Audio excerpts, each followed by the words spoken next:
Morning students, आप सभी जल्दी से जुड़ जाइए। आज हम लोग हिस्ट्री में जो है सेकेंड चैप्टर का आगे करेंगे। समाजवाद और साम्यवाद हम लोगों का चल रहा है, ठीक है। Okay, good morning. Shyam, Kunal जुड़ गए हैं, लालू, हरे राम भी जुड़ गए हैं। चलिए जल्दी से सभी सब जुड़ जाइए। ओके, चलिए। तो आज हम लोगों का समाजवाद और साम्यवाद का जो है आगे का पोर्शन होगा। अभी तक हम लोगों ने क्या क्या देखा? अभी तक हम लोगों ने देखा कि समाजवाद किसे कहते हैं, समाजवाद का डेफिनेशन क्या है, क्या इस शब्द का अर्थ है, ठीक है। तो इस शब्द का अर्थ यह है कि समाजवाद जो है एक ऐसी सामाजिक और आर्थिक व्यवस्था है जिसमें कि उत्पादन के साधनों पर सरकार का नियंत्रण होता है। उत्पादन का साधन मतलब संसाधनों पर, कारखानों पर, ठीक है, जमीन पर, ये जो भी है, यानी उत्पादन के साधनों पर सरकार का नियंत्रण होता है तथा सरकार जो है इसे पूरे समाज के कल्याण के लिए इसका उपयोग करती है। कहने का मतलब है कि समाजवाद में निजी लाभ पर जोर नहीं दिया जाता है, पूरे समाज के कल्याण पर, उसके फायदे के लिए इसमें काम किया जाता है। फिर हम लोगों ने देखा कि समाजवाद जो उत्पत्ति हुआ उसका क्या कारण था, किन किन वजहों से समाजवाद जो है यह विचारधारा आया। तो हम लोगों ने देखा कि किस तरह से इससे पहले पूंजीवादी व्यवस्था थी, जो पूंजीपति वर्ग थे वह किस तरह से श्रमिक वर्ग का शोषण कर रहे थे, उसके श्रमिक वर्गों की स्थिति जो है काफी दयनीय हो गई थी, वह अपनी बुरी स्थिति में जो है जीने के लिए मजबूर था। तो एक तरह से उस पूंजीपति वर्ग के खिलाफ, उस पूंजीवाद के खिलाफ एक विचारधारा उभर कर सामने आई जिसे समाजवाद कहा गया, जो कि मजदूरों के हितों की बात करता है, जो कि किसानों के हितों की बात करता है, जो कि आम आदमी है, श्रमिक वर्ग है, उसके हितों की बात करता है और कहता है कि संसाधन पर सरकार का नियंत्रण होना चाहिए, न कि किसी व्यक्ति विशेष का। और सरकार जो है पूरे समाज के उत्थान के लिए, पूरे समाज के लाभ के लिए जो है उन संसाधनों का उपयोग करे। तो इस प्रकार से हम लोगों ने समाजवाद को अच्छे से देखा और फिर हम लोगों ने देखा कि किस तरह से प्रारंभिक जो समाजवादी थे, जो कि यूटोपियन समाजवादी कहलाते हैं, उन्होंने किस तरह से कहा कि इन्होंने खुलकर विरोध नहीं किया, इन्होंने बस एक तरह से कहा कि जो पूंजीपति वर्ग है और जो श्रमिक वर्ग है, दोनों को आपस में समन्वय स्थापित करके मिलजुल कर उत्पादन के साधनों का या प्राकृतिक संसाधनों का उपयोग करना चाहिए, उसे आपस में लड़ना नहीं चाहिए। या एक तरह से पूंजीपति वर्ग को ज्यादा यहाँ पर जो है इंडिकेट करते हुए इन लोगों ने कहा कि पूंजीपति वर्ग को और सरकार को चाहिए कि वह जो गरीब लोग है, जो श्रमिक वर्ग है, उसके नैतिक और आर्थिक उत्थान के लिए कार्य करे। तो कहने का मतलब जो है, चाहे यह आपका सेंट साइमन हो या आपका जो है चार्ल्स फोरियर हो, रॉबर्ट ओवेन हो या लुई ब्ला, ये जो प्रारंभिक समाजवादी थे जिसे आप यूटोपियन समाजवादी या कल्पनादर्शी या स्वप्नदर्शी समाजवादी के नाम से जानते हैं, इन्होंने समाजवाद के विचारधारा की नींव रखी, ठीक है। लेकिन इसके बाद फिर विचारों में परिवर्तन आया। और कब आया? जब कार्ल मार्क्स आए। कार्ल मार्क्स ने वर्ग समन्वय की बात ना कहकर वर्ग संघर्ष की, क्लास स्ट्रगल की बात की। उन्होंने कहा कि भीख मांगने से तो नहीं मिलेगा, जब तक तुम अपने अधिकारों के लिए लड़ोगे नहीं तब तक तुम्हें तुम्हारे अधिकार नहीं मिलेंगे और यह पूंजीपति वर्ग जो है तुम्हारा शोषण करता रहेगा और यह पूंजीवाद दिनों दिन फलता फूलता रहेगा। अगर तुम्हें तुम्हारे अधिकार चाहिए तो तुम्हें जो है लड़ना पड़ेगा, अपने हक के लिए लड़ना पड़ेगा, आवाज उठाना पड़ेगा, तुम्हें एक होना पड़ेगा। और इन्होंने नारा दिया, दुनिया के मजदूरों एक हो, अपने हक के लिए लड़ो। कार्ल मार्क्स ने सीधे शब्दों में मजदूरों को कहा, ऐसे भी तुम्हारी जिंदगी बदतर है ही, ऐसे भी जो है तुम मर मर के जी रहे हो, तुम्हारे पास खोने के लिए क्या है? तुम्हारे पास खोने के लिए अपनी बैरियों के सिवा, बैरियां मतलब जो जंजीरें होती है जिससे बांध कर रखा जाता है गुलाम आदमी को, दास को, ठीक है। तो कहा तुम्हारे पास खोने के लिए तुम्हारी बैरियों के सिवा क्या है? कुछ नहीं है। लेकिन अगर तुम यह लड़े अपने हक के लिए, अपने अधिकारों के लिए, और अगर जीत हुई तुम्हारी, तो तुम्हारे सामने सारा जहान है। और अगर हार गए तो ऐसे भी मर मर के जी रहे हो, इससे अच्छा है मर जाओ। तो कहने का मतलब है कि मार्क्स के ऐसे क्रांतिकारी विचारों ने, वर्ग संघर्ष के सिद्धांत ने आम मजदूरों में एक चेतना जगाई। जो श्रमिक वर्ग थे उन्हें लगा कि बिना लड़े अपने हक के लिए, बिना आवाज उठाए हमें हमारा अधिकार नहीं मिलेगा। और इस प्रकार से जो है, यह जो वैज्ञानिक समाजवाद का कॉन्सेप्ट जो कार्ल मार्क्स ने दिया, वैज्ञानिक समाजवाद का जनक कहा जाता है कार्ल मार्क्स को, उस सिद्धांत पर जो है समाजवाद फिर आगे बढ़ा। और आगे बढ़कर हम देखेंगे कि यह विचारधारा किस तरह से काफी समय तक जो है रिलीवेंट बनी रही और आज भी इसकी प्रासंगिकता है। ओके, और भी लोग आ गए हैं, जल्दी से सभी लोग जुड़ जाइए, ठीक है। नितेश, चुलबुल, सारे लोग आ गए हैं। चलिए, अब जो है हम लोगों ने फिर क्या देखा, कार्ल मार्क्स की जीवनी देखा कि जिस विचारक ने इतना बड़ी आइडियोलॉजी दी, इतना बड़ी विचारधारा दिया, उसका जन्म कहाँ हुआ, कैसे कैसे उन्होंने शिक्षा प्राप्त की। तो हम लोगों ने देखा इसमें कि कार्ल मार्क्स का जन्म कब हुआ। तो कार्ल मार्क्स का जन्म 5 मई 1818 ईस्वी को जर्मनी के ट्रियर नगर में हुआ, ठीक है, जर्मनी में हुआ। ऐसे देश ही पूछा जाता है, नगर बहुत कम पूछे जाते हैं। पूछा जाता है कार्ल मार्क्स का जन्म कहाँ हुआ, तो आपको बताना है जर्मनी में हुआ। जर्मनी में कहा, तो ट्रियर नगर में। उन्होंने प्रारंभिक शिक्षा जो है वह अपने ही शहर से प्राप्त की और बाद में जो है वह लॉ की, यानी वकालत की पढ़ाई के लिए बॉन विश्वविद्यालय गए, जो कि जर्मनी में ही है, और बर्लिन विश्वविद्यालय से उन्होंने दर्शन शास्त्र में पीएचडी किया। तो कहने का मतलब है कि यह उनकी शिक्षा दीक्षा हुई। फिर इन्होंने जो है अपने बचपन की मित्र जो जैनी थी, उनके साथ इन्होंने शादी किया 1843 ईस्वी में, ठीक है। 1843 ईस्वी में इनकी शादी हो गई। इनके पिताजी जो थे कार्ल मार्क्स के, हेनरिक मार्क्स, वह पेशे से वकील थे, ठीक है। और वह अगर कहा जाए कि मार्क्स का जो है जन्म जब हुआ तो यह मूल रूप से यहूदी परिवार के थे। किस परिवार के थे? यहूदी परिवार के। लेकिन बाद में जो है इनके पिताजी ने धर्म परिवर्तन करके क्रिश्चियनिटी यानी ईसाई धर्म को अपना लिया, ठीक है। तो कहने का मतलब यह हुआ इनका जीवनी, यानी मोटे तौर पर आपको कार्ल मार्क्स के इंट्रोडक्शन को जानना है। फिर आप जानते हो कि 1844 ईस्वी में यह जब लंदन गए थे तो इनकी मुलाकात किनसे हुई? फ्रेडरिक एंगल्स से हुई, ठीक है। फ्रेडरिक एंगल्स से हुई और यह दोनों जो है ताउम्र जो है एक दूसरे के मित्र बने रहे। और फ्रेडरिक एंगल्स से ही प्रेरित होकर, उनके ही जो है सलाह पर कार्ल मार्क्स जो है मजदूरों के लिए सोचने लगे, मजदूरों की व्यवस्था स्थिति में सुधार हो, इस पर काम करने लगे। और आगे चलकर इन्होंने 1848 ईस्वी में 1848 ईस्वी में जो है कम्युनिस्ट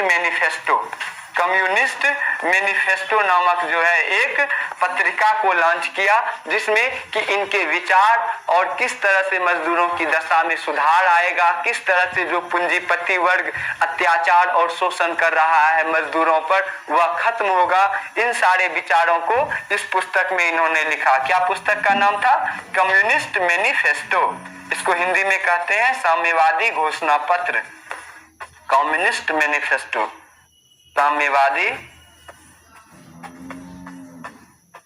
साम्यवादी घोषणा पत्र, ठीक है। कब हुआ इसका प्रकाशन? तो यह आपको 1848 में हुआ, 1848 में।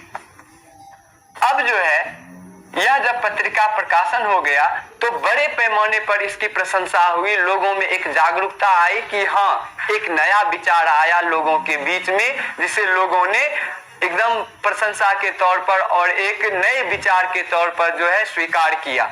अब जो है आगे हम देखते हैं कि कार्ल मार्क्स इस कार्य में लग गए कि किस तरह मजदूरों के उत्थान के लिए, उसके जो अधिकार हैं उसके लिए उन्हें एकजुट किया जाए। फिर इन्होंने, आप जानते हो कि एक महान पुस्तक लिखी। उस पुस्तक का क्या नाम था? तो उस पुस्तक का नाम था आपको दास कैपिटल।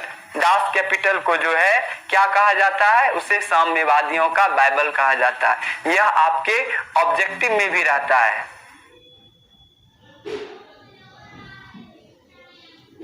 आज ज्योग्राफी का क्लास नहीं हुआ, शायद आज नहीं हो पाएगा, ठीक है, थोड़ी व्यस्तता है, तो आज हिस्ट्री आप लोग पढ़ लीजिए। कल संडे है तो कल भी मैं कोशिश करूंगा कि आप लोगों का ज्योग्राफी एक क्लास ले लिया जाए।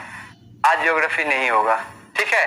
तो कहने का मतलब है कि यहाँ पर आपको यह जो मैं फैक्ट बता रहा हूँ पॉइंट टू पॉइंट, कब जन्म हुआ, कहाँ हुआ, उनके पिताजी का क्या नाम था, ठीक है, कब वह जो है फ्रेडरिक एंगल्स से मिले, और कम्युनिस्ट मैनिफेस्टो जो एक महत्वपूर्ण पुस्तक है उसका प्रकाशन कब उन्होंने किया, और जो साम्यवादियों का बाइबल कहा जाता है, किसको कहा जाता है, दास कैपिटल, ठीक है, दास कैपिटल को साम्यवादियों का बाइबल कहा जाता है। तो दास कैपिटल का प्रकाशन कब हुआ, तो 1867 में, 1867 में दास कैपिटल का प्रकाशन हुआ, और इसे साम्यवादियों का बाइबल कहा जाता है। यह आपको फैक्ट ध्यान में रखना है। फिर उसी तरह से आपको ध्यान में रखना है प्रथम इंटरनेशनल को। प्रथम इंटरनेशनल में हम लोगों ने क्या पढ़ा था, प्रथम इंटरनेशनल में हम लोगों ने पढ़ा था प्रथम अंतरराष्ट्रीय संघ में, इसको हिंदी में कहा जाता है प्रथम अंतरराष्ट्रीय संघ, अंतरराष्ट्रीय संघ, प्रथम अंतरराष्ट्रीय संघ कब हुआ था यह, तो प्रथम अंतरराष्ट्रीय संघ जो है यह एक बैठक है। क्या है यह, एक बैठक है जो समाजवादी विचारधारा के समर्थक लोग थे, वह एक जगह बैठे, सम्मेलन किए, और उस बैठक में कई सारे लोग अपने विचारों को रखे, और उस विचारों को जो है आगे बढ़ाने का काम किया, और आगे के जो है नीतियों को, आगे के जो है जो भी जिस दिशा में चलना था उसको जो है निर्देशित किया। तो प्रथम अंतरराष्ट्रीय संघ आपको कब हुआ, तो यह आपको 1864 ईस्वी में हुआ। कहाँ हुआ, तो यह आपको ध्यान में रखना है, लंदन में हुआ। कहाँ हुआ प्रथम अंतरराष्ट्रीय संघ, इसकी बैठक लंदन में हुई, यह भी ध्यान में रखना है। और कब हुई, 1864 ईस्वी में। यह कलर दिख रहा है आप लोगों को, चलिए ठीक है, ओके, ठीक है।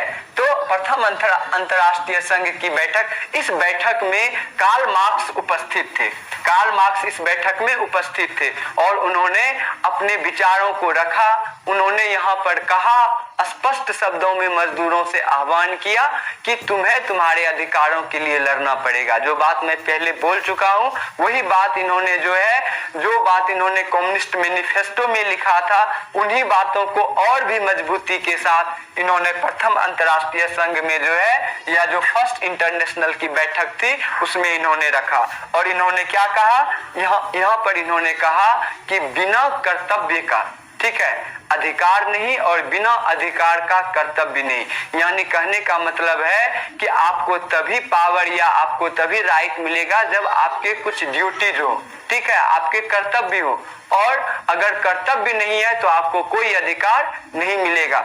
और इसके बाद आपको एक सेकेंड इंटरनेशनल ध्यान में रखना है, जिसे कि द्वितीय अंतरराष्ट्रीय संघ,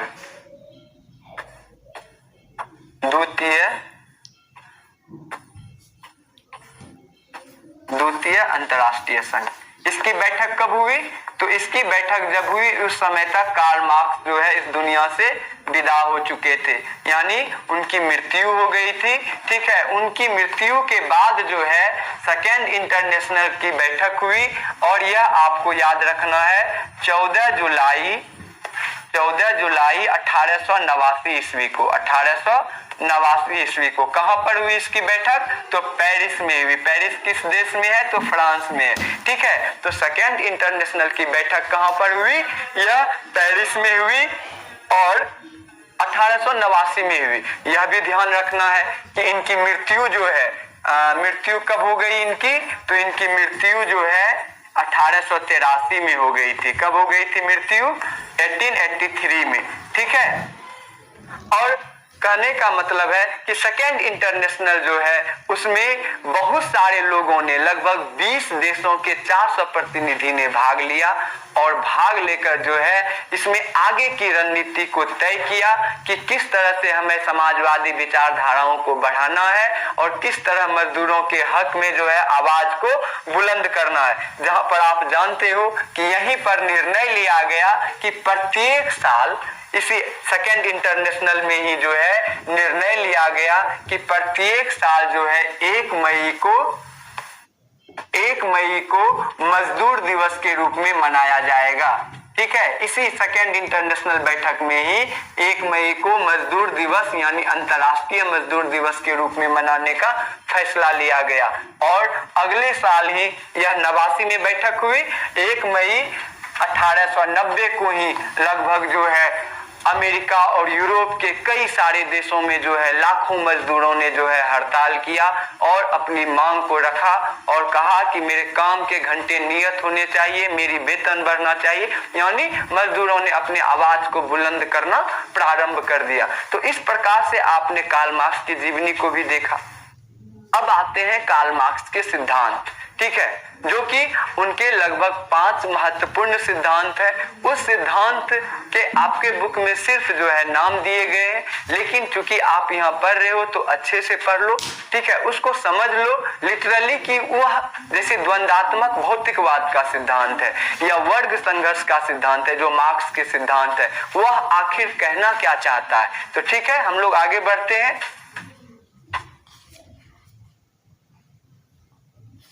लंदन में इनकी मृत्यु कहाँ हुई थी?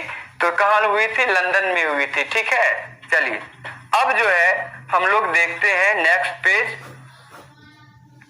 कार्ल मार्क्स के सिद्धांत। इसको आप लोग नोट भी करते जाना, कलर ठीक है। चलो, कार्ल मार्क्स के सिद्धांत। कार्ल मार्क्स के सिद्धांत।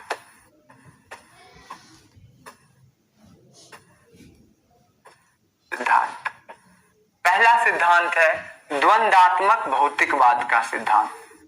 द्वंदात्मक शब्द थोड़ा अटपटा सा लगता है, जैसे लग रहा है कि पहली बार सुन रहे हैं। द्वंदात्मक भौतिकवाद का सिद्धांत।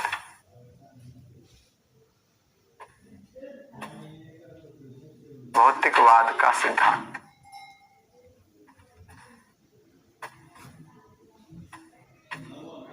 यह सिद्धांत, इस सिद्धांत के तहत जो है कार्ल मार्क्स क्या कहना चाहते हैं। देखिए, यह वह दौर था जिस समय कार्ल मार्क्स थे जर्मनी में या यूरोप में, या वह जो है जगह जगह पर, जैसे कभी पेरिस में रहे, कभी लंदन में रहे, लेकिन मैक्सिमम समय उनका लंदन में बीता। ठीक है, तो कार्ल मार्क्स ने देखा कि पूंजीपति वर्ग इतना मजबूत है, इतना शक्तिशाली है कि अगर मैं सीधे कहूं कि मजदूरों को लड़ जाओ तो कोई तैयार नहीं होगा। तो सबसे पहले उसके माइंड सेट में जो है, उसकी जो मानसिकता है उसमें परिवर्तन लाना पड़ेगा। और परिवर्तन लाने के लिए क्या करना पड़ेगा? उन्हें समझाना पड़ेगा कि तुम जो यह सोच रहे हो ना कि यह पूंजीवाद ही अस्थायी है और यह हमेशा रहेगा, ऐसी बातें नहीं है।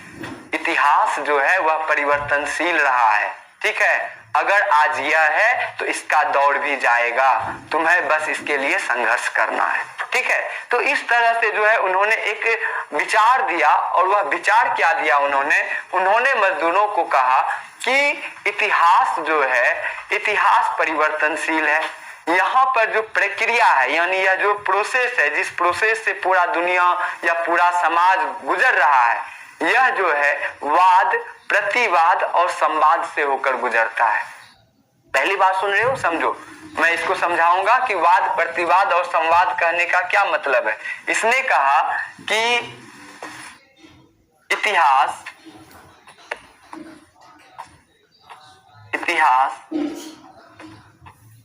परिवर्तनशील है।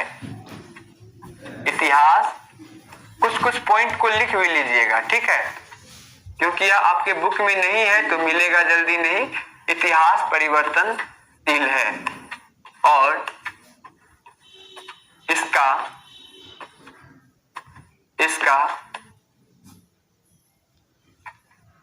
कर्मिक विकास होता है। इसका कर्मिक विकास होता है।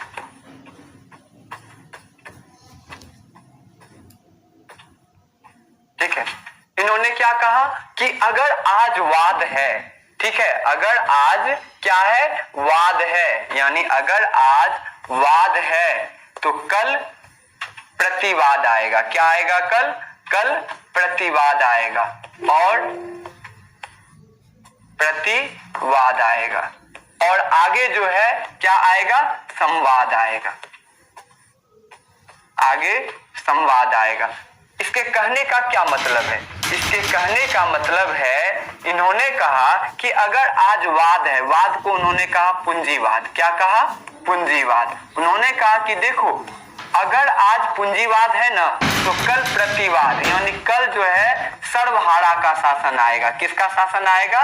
सर्वहारा। यानी सर्वहारा वर्ग किसको कहते हैं? तो जो मजदूर वर्ग है, जो किसान वर्ग है, ठीक है, जो आम जनता है, उसी को कहा गया सर्वहारा वर्ग। ठीक है, तो कल क्या आएगा? सर्वहारा वर्ग का शासन आएगा। सर्वहारा वर्ग का शासन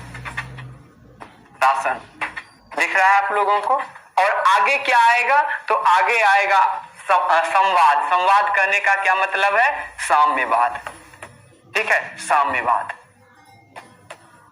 कहने का मतलब, साम्यवाद मतलब कि वर्ग विहीन और राज्य विहीन समाज की स्थापना। तो कहने का मतलब है कि द्वंद्वात्मक भौतिकवाद के सिद्धांत के द्वारा जो है मार्क्स ने आम मजदूरों को, जो आम जनता थी, उनके दिमाग में यह बात पहुंचाने का प्रयास किया कि तुम यह मत समझो कि यह पूंजीवाद जो है यह अस्थाई है। ठीक है, यह अभी इतना ज्यादा शक्तिशाली है कि तुम्हें इससे लड़ने में डर लग रहा है, लेकिन यह भी अस्थाई नहीं है, यह भी जाएगा, इसके भी दिन लधेंगे। ठीक है, तो पूंजीवाद के बाद सर्वहारा वर्ग का शासन आएगा। यानी अगर पूंजीवाद समाप्त हो जाएगा तो जो तुम मजदूर लोग हो, श्रमिक लोग हो, तुम ही लोग का शासन आएगा। ठीक है, और जब तुम लोगों का शासन आएगा तब एक ऐसा शासन आएगा जिसमें कि ना कोई राज्य बचेगा, ना कोई वर्ग, लोग अपने हिसाब से जो है चलेंगे। तो कहने का मतलब बताएंगे आगे साम्यवाद का क्या कॉन्सेप्ट है, लेकिन उन्होंने इस द्वंद्वात्मक भौतिकवाद के सिद्धांत के द्वारा यही बात आम मजदूरों, आम लोगों तक पहुंचाने का प्रयास किया। अब हम लोग दूसरे पे चलते हैं। ठीक है, दूसरा उनका विचार था, इसको इरेज कर दें। दूसरा विचार था उनका सिद्धांत वर्ग संघर्ष का सिद्धांत। दूसरा क्या था उनका सिद्धांत? दूसरा सिद्धांत था वर्ग संघर्ष का सिद्धांत। अगर पूछा जाए एग्जाम में, ठीक है, कि कार्ल मार्क्स के सिद्धांत का विवरण दें, तो मान लीजिए जैसे आपके बुक में दिया हुआ है, सिर्फ जो है 5 पॉइंट में दे दिया गया है, तो आप उसको जब तक पूरी तरह से डिस्कशन नहीं करोगे तो वह एक परफेक्ट आंसर राइटिंग नहीं होगा। ठीक है, तो इसके लिए इसको समझना जरूरी है ताकि आप सब में कम से कम 2 से 3 लाइन अपनी बातों को उसको एक्सप्लेनेशन कर सको। वर्ग सिद्धांत नहीं, वर्ग संघर्ष का सिद्धांत। क्या होगा? वर्ग संघर्ष का सिद्धांत। वर्ग संघर्ष का सिद्धांत।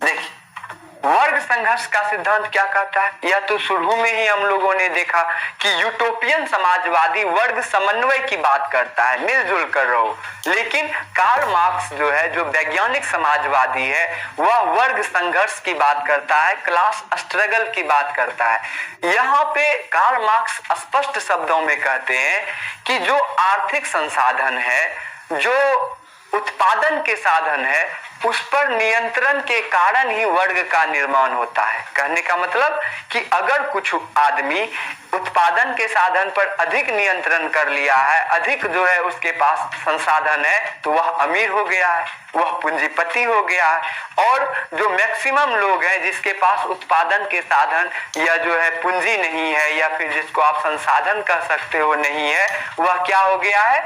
कम होने के कारण गरीब हो गया है, मजदूर बन गया है। तो जो यूरोप का उस समय का जो क्लास जो विभाजन था, वर्ग विभाजन था, वह मुख्य रूप से आर्थिक आधार पे था। यानी एक वर्ग के पास काफी ज्यादा संपत्ति और एक वर्ग के पास जीवन जीने लायक मूलभूत सुविधाओं के लिए भी संपत्ति नहीं, पूंजी नहीं। तो यह जो है इन्होंने स्पष्ट शब्दों में कहा मार्क्स ने कि वर्ग का निर्माण किसके आधार पर होता है? वह उत्पादन के साधनों पर नियंत्रण के आधार पर होता है। इसीलिए तो तुम जो है जब तक उत्पादन के साधनों पर अधिकार करने के लिए वर्ग संघर्ष नहीं करोगे, लड़ोगे नहीं अपने अधिकारों के लिए, तब तक तुम्हें न्याय नहीं मिलेगा। तो इसी वर्ग संघर्ष के सिद्धांत के द्वारा उन्होंने यही समझाने का प्रयास किया। ठीक है, इसको लिख लीजिए 2 लाइन में। इसके द्वारा मार्क्स ने बताया, इसके द्वारा मार्क्स ने बताया कि उत्पादन के साधनों पर, उत्पादन के साधनों पर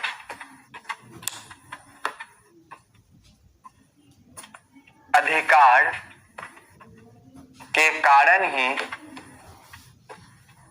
वर्ग का निर्माण होता है। वर्ग का निर्माण होता है। इसलिए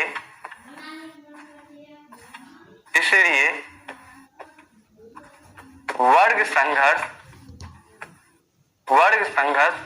जरूरी है। इसलिए वर्ग संघर्ष जरूरी है। क्यों जरूरी है? क्योंकि वर्ग संघर्ष नहीं करोगे तो आपको उत्पादन के साधनों पर अधिकार ही नहीं मिलेगा। एक वर्ग उस पर कुंडली जमा कर बैठ जाएगा और आप बिना संसाधन के हो जाओगे, गरीब हो जाओगे, फिर आप अपनी बेबसी और लाचारी वाला जीवन जियोगे। यानी क्लास स्ट्रगल पे उन्होंने जोर दिया। ठीक है, अब तीसरा देखते हैं। तीसरा क्या है? इन्होंने इतिहास की भौतिकवादी व्याख्या की। तीसरा सिद्धांत है मार्क्स का इतिहास की भौतिकवादी व्याख्या। तीसरा सिद्धांत क्या है? इतिहास की भौतिकवादी व्याख्या। भौतिक जब मैं बोलूं तो आपको समझना है कि वह आर्थिक की बात कर रहा है। भौतिक मतलब आर्थिक, रुपया पैसा जो है, ठीक है, वही। तो इतिहास की भौतिकवादी व्याख्या।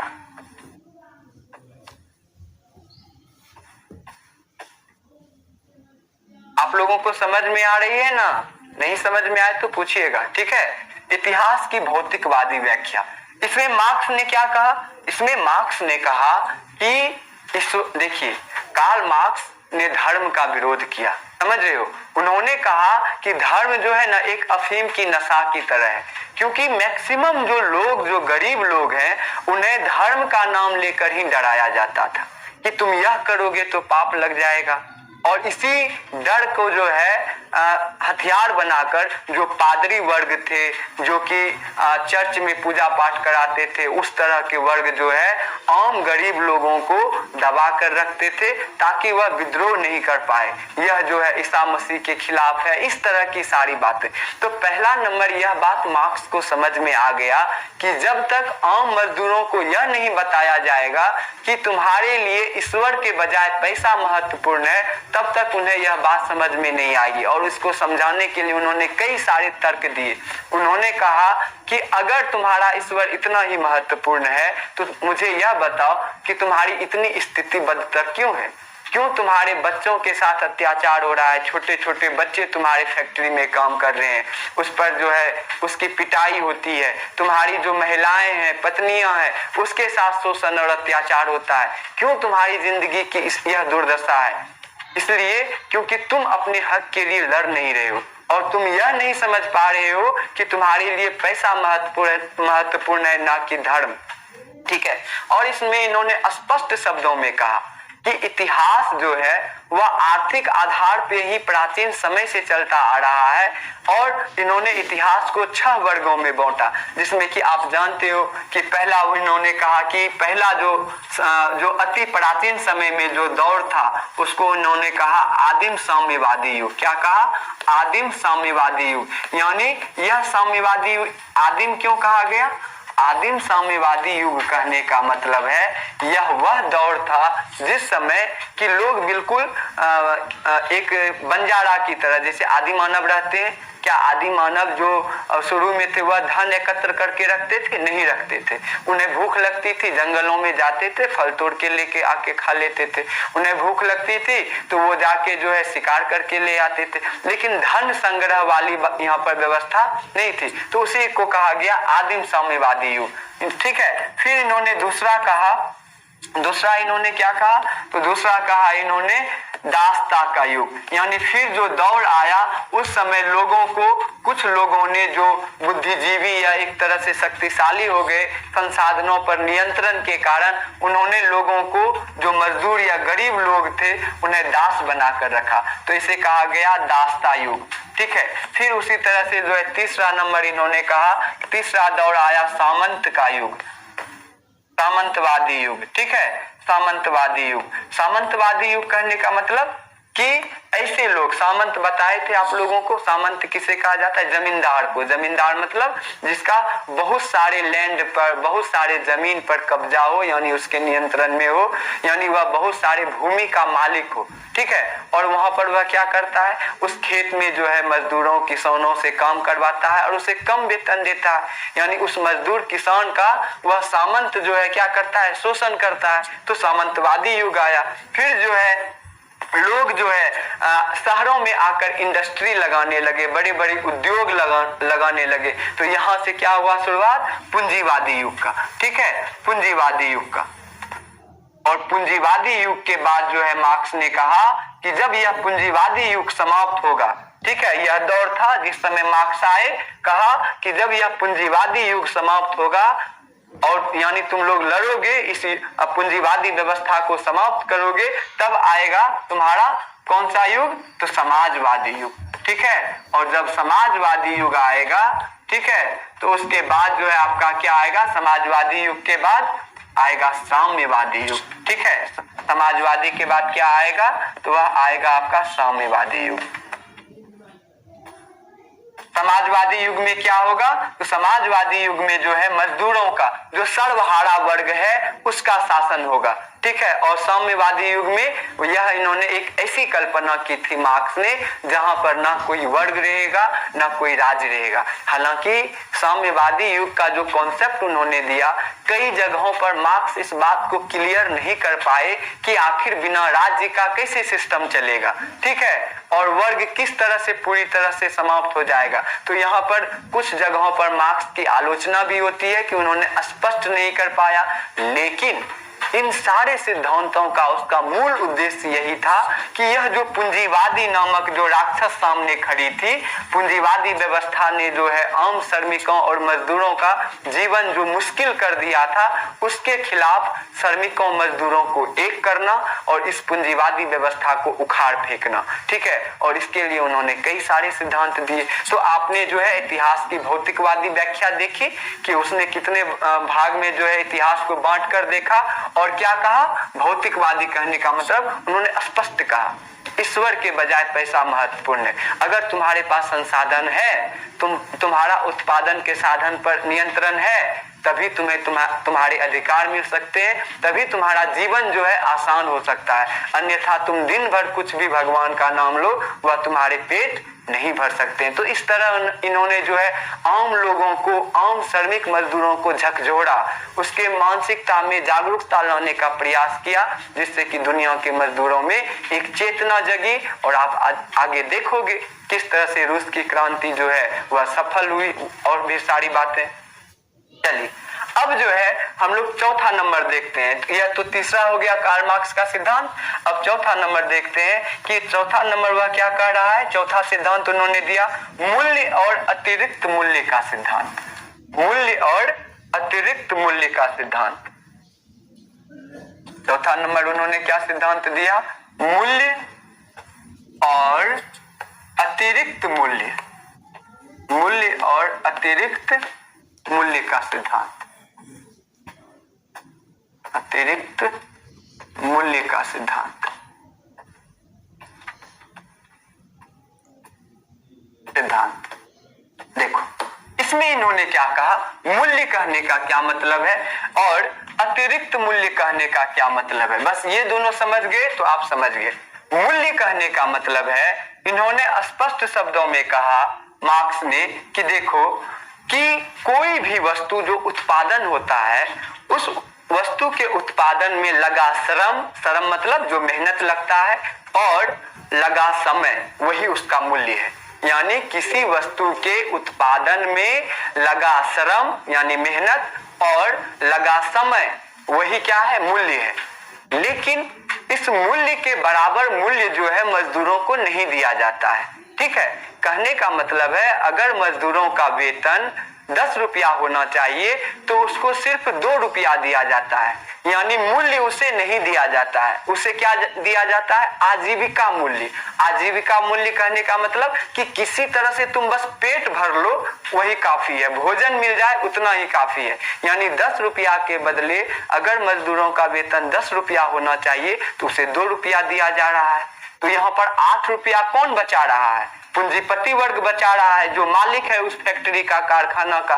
तो वह जो 8 रुपया बचा रहा है वही कहलाया आपका अतिरिक्त मूल्य। वही क्या कहलाया, अतिरिक्त मूल्य। अब बताइए कि 10 रुपया जहां मजदूरों को मिलना चाहिए उसका मूल्य, उसको मूल्य नहीं मिलके उसको सिर्फ आजीविका, सिर्फ जीवन भरण के लिए जो है उसको 2 रुपया दिया गया। तो वह 8 रुपया जो है वह अतिरिक्त मूल्य जो है किसको मजबूत करेगा, पूंजीवादी को मजबूत करेगा, जो पूंजीपति वर्ग है उसको मजबूत करेगा। तो वह पूंजीपति वर्ग धीरे धीरे और मोटा होता जाएगा, और यह जो श्रमिक वर्ग है जो वस्तुओं का उत्पादन कर रहा है उसकी स्थिति दिनों दिन और खराब होती जाएगी। समझ रहे हो? तो यही हुआ मूल्य, अतिरिक्त मूल्य। मूल्य का क्या मतलब हुआ, मूल्य का मतलब है किसी वस्तु के, यहाँ पे एरो मार दिए तो समझ जाना है कि मूल्य के बारे में मैं बोल रहा हूं। किसी वस्तु के उत्पादन में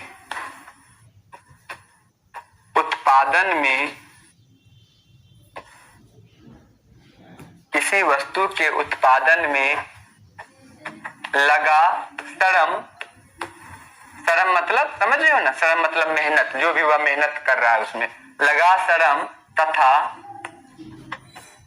समय मूल्य कहलाता है। क्या कहलाता है, मूल्य कहलाता है। लगा समय तथा श्रम क्या कहलाता है, मूल्य कहलाता है,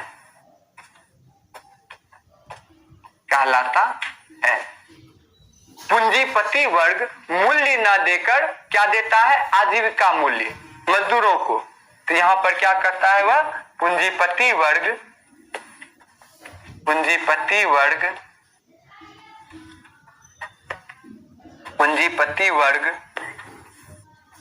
मूल्य ना देकर, या लिख दीजिए मजदूरों को मूल्य ना देकर, ठीक है, ज्यादा क्लियर हो जाएगा।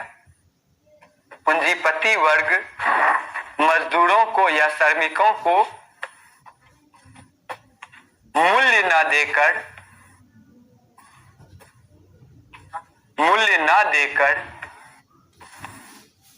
सिर्फ आजीविका मूल्य देता है। आजीविका मतलब समझ रहे ना, बस किसी तरह से उसका पेट भर जाए उतना ही, सिर्फ आजीविका मूल्य देता है। आजीविका यहां से लिखाते, आजीविका मूल्य देता है तथा शेष अतिरिक्त मूल्य मतलब 10 रुपया में 2 रुपया दिया, ठीक है, और जो 8 रुपया बचा जिसको हम अतिरिक्त मूल्य कहते हैं उसको अपने पॉकेट में रख लिया, और शेष अतिरिक्त मूल्य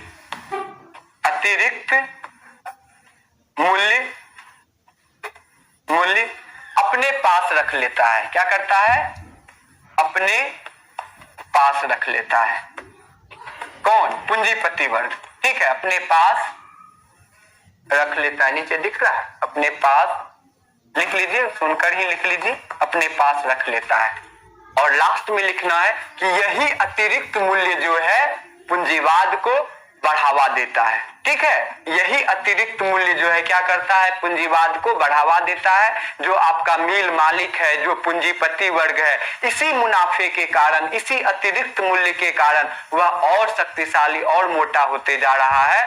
और आप मजदूर जो इस फैक्ट्री में दिन रात मेहनत करते हो, आपकी स्थिति दिनों दिन दयनीय होती जा रही है। तो इन्होंने क्या किया, इन सारे सिद्धांतों से मजदूरों की आंखें खोल दी। मजदूरों को लगा अरे हम तो इस सारी बातों को समझ ही नहीं रहे कि आखिर एक मेरा मिल मालिक इतना मजबूत क्यों होते जा रहा है और हमारी स्थिति दिनों दिन क्यों जो है बदतर होते जा रही है। तो उन्होंने, मार्क्स ने अपने सिद्धांत के द्वारा जो है इन मजदूर वर्गों के अंदर एक चेतना भरी, जागरूकता लाई। ठीक है, और इस प्रकार से आप यह समझ गए मूल्य और अतिरिक्त मूल्य। अब पांचवा सिद्धांत समझिए। पांचवा सिद्धांत क्या कहता है, पांचवा सिद्धांत कहता है राज्यहीन और वर्ग विहीन समाज की स्थापना। और यह मार्क्स का जो है सबसे कंट्रोवर्शियल सिद्धांत है, जिसके बारे में मार्क्स ने भी स्पष्ट नहीं कर पाया कि यह कैसे होगा। ठीक है, लेकिन फिर भी सिद्धांत है तो पढ़ना चाहिए हम लोगों को। इन्होंने क्या पांचवा सिद्धांत दिया, राज्य विहीन या हीन जो भी होगा एक ही मतलब है, राज्य विहीन एवं वर्ग विहीन समाज की स्थापना। वर्ग विहीन समाज की स्थापना, वर्ग विहीन समाज की स्थापना। इन्होंने कहा कि जब मजदूरों का शासन आ जाएगा ना, यानी समाजवाद आ जाएगा, तब उसके बाद क्या आएगा, तब उसके बाद साम्यवाद आएगा। और साम्यवाद क्या कहता है, तो साम्यवाद कहता है कि एक ऐसी सरकार नहीं, एक ऐसा कंडीशन जहां पर ना तो कोई राज्य होगा ना ही कोई वर्ग होगा।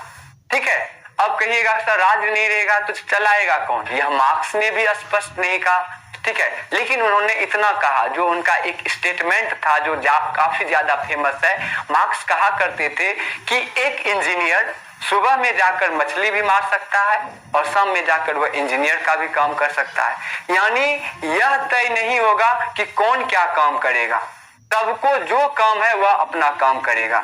और इन्होंने इसमें क्या कहा कि प्रत्येक व्यक्ति अपनी क्षमता के अनुसार कार्य करेगा और उसे उसकी आवश्यकता के अनुसार जो है पारिश्रमिक या वेतन मिलेगा। तो कहने का मतलब समझ रहे हो, यहाँ पर अगर मान लीजिए मेरी क्षमता, मान लीजिए वजन उठाने में अगर मेरी क्षमता जो है 1 क्विंटल उठाने की है, ठीक है, और मैं 2 रोटी ही खाता हूं, तो मुझे जो है 1 क्विंटल उठाने के बाद भी वजन 2 रोटी ही मिलेगा। लेकिन अगर कोई आदमी है जो कि 25 केजी ही उठाता है लेकिन वह 5 रोटी खाता है, तो उसको 25 रोटी उठाने के बाद ही 5 रोटी मिलेगा। कहने का मतलब है कि यह एक तरह से कंट्रोवर्शियल सिद्धांत बन गया, सभी लोग इसके पक्ष में नहीं हो पाए। लेकिन फिर भी वर्तमान परिस्थितियां जो थी, पूंजीवादी व्यवस्था की जो बुराइयां थी, जो समस्याएं थी, जिसने आम जनता और आम श्रमिक वर्गों का शोषण किया, उसके खिलाफ में मार्क्स के विचारों ने एक क्रांति ला दी। ठीक है, तो कहने का मतलब है कि आपको राज्य विहीन और वर्ग विहीन समाज में यह समझना है कि मार्क्स ने एक ऐसे सिचुएशन, एक ऐसे सिस्टम या व्यवस्था की कल्पना की जिस व्यवस्था में लोग जो है राज्य की जरूरत ही नहीं हो, इतने जागरूक हो जाए कि वह अपने अधिकारों की खुद रक्षा कर सके, उसे पुलिस की जरूरत नहीं हो, उसे किसी सिस्टम की जरूरत नहीं हो। ठीक है, वह मान लीजिए, और एक तरह से अगर आप देखिएगा सैद्धांतिक रूप से, व्यवहारिक रूप से तो नहीं यह सही माना जा सकता है, लेकिन सैद्धांतिक रूप से सोचिए जरा, अगर हर आदमी जागरूक हो जाए, अपने काम के प्रति जो है वह जो है अवेयर रहे और वह दूसरे का शोषण नहीं करे, ठीक है, और अपनी सुरक्षा कर सके, तो क्या पुलिस या राज्य की जरूरत होगी? नहीं होगी। क्यों? क्योंकि जब प्रत्येक आदमी अपने हित और अपने भले की सोच सकता है, ठीक है, और दूसरों का शोषण नहीं करेगा, तो फिर राज्य की क्या जरूरत है। उसी तरह से वर्ग विहीन, वर्ग मतलब यह जो अमीर है, गरीब है, ठीक है, यह जो वर्ग है, क्लास है, यह क्लास कब खत्म होगा? यह क्लास तब खत्म होगा जबकि यह निश्चित नहीं हो कि फलाना आदमी फलाना काम ही करेगा। यहाँ पर क्या है कि जिसको जो काम मिले, जब जो काम मिले वह काम करो, ठीक है। तो यहाँ पर उन्होंने कहा वर्ग विहीन समाज की स्थापना, जिसमें इन्होंने एक स्पष्ट रूप से जो साम्यवादी व्यवस्था की जो एक मूल मंत्र के रूप में कहा जाता है कि प्रत्येक व्यक्ति, इसको लिख लीजिए, प्रत्येक व्यक्ति इस सिद्धांत के अनुसार, इस सिद्धांत के अनुसार प्रत्येक व्यक्ति अपनी क्षमता के अनुसार कार्य करेगा, अनुसार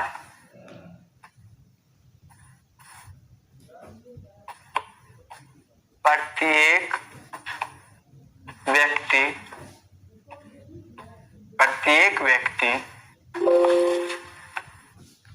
अपनी क्षमता के अनुसार कार्य करेगा, अपनी क्षमता के अनुसार, अपनी क्षमता के अनुसार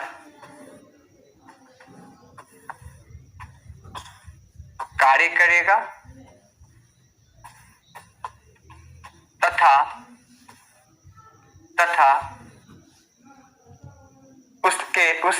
उसे उसकी आवश्यकता के अनुसार, उसकी आवश्यकता के अनुसार, आवश्यकता के अनुसार पारिश्रमिक मिलेगा। पारिश्रमिक मतलब जो उसका वेजेज है, जो वेतन है, पारिश्रमिक, इसमें नहीं दीजिएगा, पारिश्रमिक, ठीक है, पारिश्रमिक मिलेगा। चल, तो कहने का मतलब है कि इन्होंने क्या कहा कि यह एक कॉन्सेप्ट दिया और इसको आपने समझा भी, मैंने एक्सप्लेनेशन देके समझाया भी।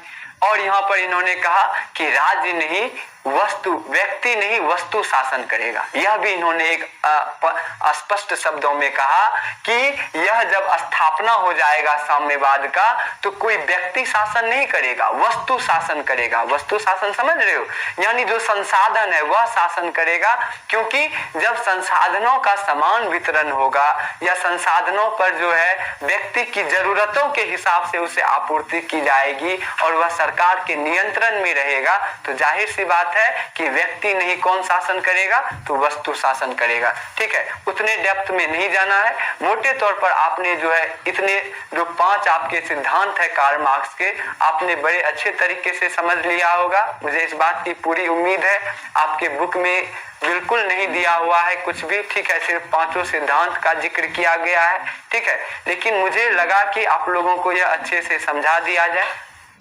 तो सिद्धांत का क्या अर्थ होता है?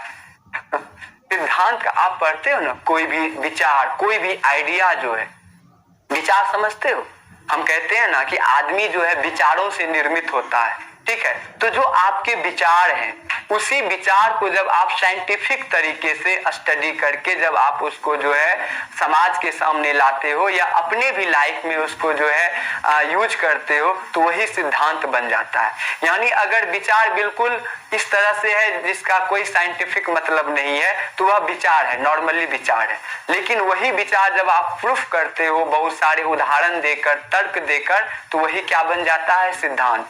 वही आप साइंस में भी देखते हो, कुछ चीजें जो है एक हाइपोथेसिस होती है, परिकल्पना, जिसका बस ऐसे लोग मन में सोचा, और कुछ चीजें थियरी होती है, और आप साइंस में भी पढ़ते हो थियरी, ठीक है। तो उसी तरह जिस विचारों में जो है बहुत सारी प्रामाणिकता हो, उसका जो है एक तरह से जो है वैचारिक आधार मजबूत हो, उसी को सिद्धांत कहा जाता है, समझे? और कुछ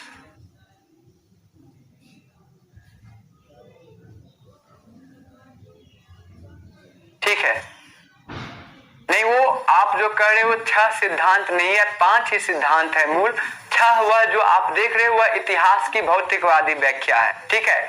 इतिहास की भौतिकवादी व्याख्या में उन्होंने इतिहास को 6 चरण में बांटा। कौन कौन से चरण में बांटा?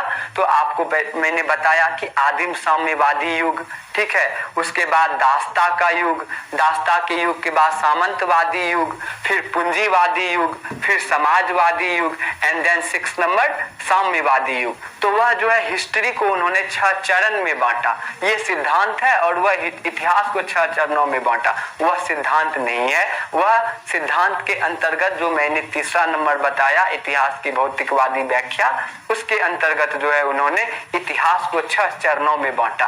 ठीक है, ओके। चलिए, तो कार्ल मार्क्स को आपने बड़े अच्छे से पढ़ा। अब हम लोग आते हैं रूसी क्रांति की ओर। पूरा आज नहीं हो पाएगा क्योंकि समय हो गया क्या?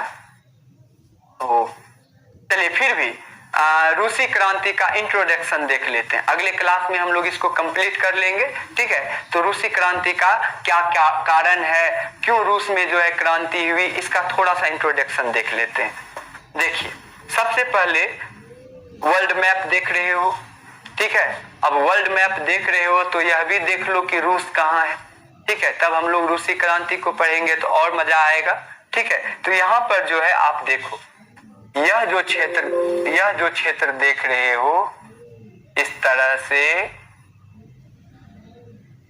देख रहे हो कितना बड़ा देश है। यानी इसको कहा जाता है कि क्षेत्रफल की दृष्टि से रूस जो है दुनिया का सबसे बड़ा देश है।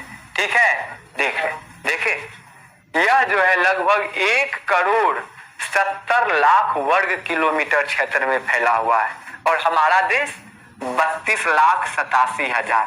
ठीक है, 263 वर्ग किलोमीटर। तो इसके मुकाबले कितना बड़ा होगा रसिया, आप इस बात का कल्पना कर सकते हो। ठीक है, कहा जाता है कि प्लूटो ग्रह जो है वह रूस के क्षेत्रफल से छोटा है।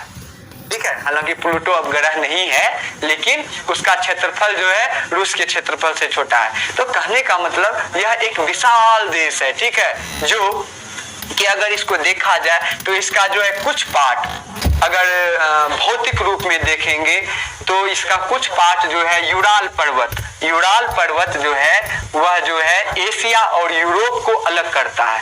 जानते हैं हम कि यूरोप और एशिया जो है स्थल खंड से मिला हुआ है, जिस कारण से इस महादेश को यूरेशिया के नाम से भी जानते हैं। ठीक है, लेकिन यूराल पर्वत जो है यूरोप और एशिया को अलग करता है और क्या कहते हैं, रूस का कुछ पार्ट जो है वह यूरोप कॉन्टिनेंट के अंतर्गत आता है, यूरोप महादेश के अंतर्गत आता है, जिसमें कि रूस की जो राजधानी है मॉस्को, वह भी जो है यूरोप महादेश वाले क्षेत्र में आती है। इसीलिए रूस अपने आप को यूरोपियन कंट्री कहता है। लेकिन रूस का मैक्सिमम पार्ट जो है ये साइबेरिया वाला हिस्सा वह किस महादेश के अंतर्गत आता है? एशिया महादेश के अंतर्गत आता है।